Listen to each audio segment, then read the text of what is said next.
નમસ્કાર દોસ્તો કસરત કરવી આપણા શરીર માટે ખૂબ જ ઇમ્પોર્ટન્ટ છે, ખૂબ જ ફાયદાકારક છે અને કરવી જ જોઈએ. પણ કસરત નથી કરતા તો શું નુકસાન થાય છે એના વિશે હું તમને આ વિડીયોમાં ટૂંકમાં માહિતી આપું છું. જે રિસર્ચ થયેલું છે કે જે અત્યારે મારી સામે છે અને હું તમારા સામે રાખવા માંગુ છું. આ ચેનલને સબસ્ક્રાઇબ કરજો, વિડીયોને લાઈક કરજો.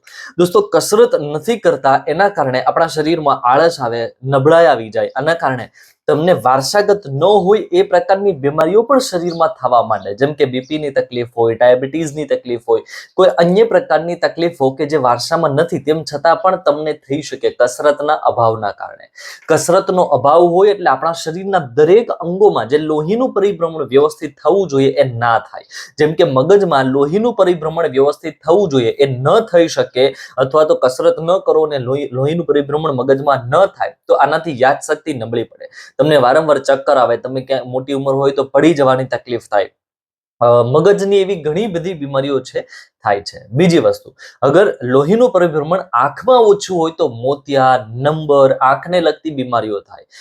લોહીનું પરિભ્રમણ અગર કાનમાં ઓછું હોય, અગર તમે કસરત નથી કરતા તો કોઈ પણ અંગોમાં પરિભ્રમણ થતું નથી, તો મગજમાં ઓછું હોય તો યાદશક્તિ ઓછી થાય, આંખોમાં ઓછું હોય તો મોતિયા કે આંખના રોગ થાય, કાનમાં ઓછું હોય તો બહેરાશ આવે, શરીરમાં ચામડીમાં ઓછું મળે, લોહી ઓછું મળતું હોય અથવા પરિભ્રમણ ઓછું થતું હોય તો ચામડીના રોગો થાય, કરચલીઓ પડે, નાની ઉંમરે તમે વૃદ્ધ દેખાવા માંડો.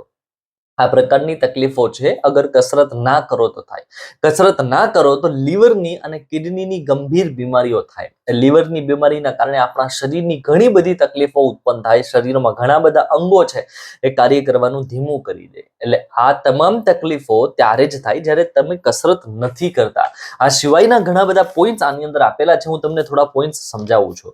જે આગળ પોઈન્ટ બતાવ્યા એ તો ખૂબ ઇમ્પોર્ટન્ટ છે જ, પણ કસરત ન કરવાથી જે સૌથી મોટું નુકસાન થાય છે આપણા સાંધાને થાય. તમે કોઈ પણ એવી ક્રિયા કરો છો કે જેમાં તમારે નીચું વળવાનું હોય, ઝૂકવાનું હોય, બ્રશ કરો કે ચાલતા હો કે કોઈ પણ કાર્ય કરો, અચાનક જ તમારા સાંધામાં ખેંચાવ આવે, રાત્રે સુવો તો તમારા સાંધા ખેંચાઈ જાય કે એ પ્રકારની કોઈ તકલીફ થાય, ગરદન જકડાઈ જાય. આ શરીરની આવી ઘણી બધી ક્રિયાઓ સાંધાની લગતી જે તકલીફો થાય એ કસરતના અભાવના કારણે થાય. જે લોકો રેગ્યુલર કસરત કરે, રેગ્યુલર યોગ કે પ્રાણાયામ કરતા હોય એમને આ પ્રકારની તકલીફ ના થાય. ઊંઘ સારી ના આવે.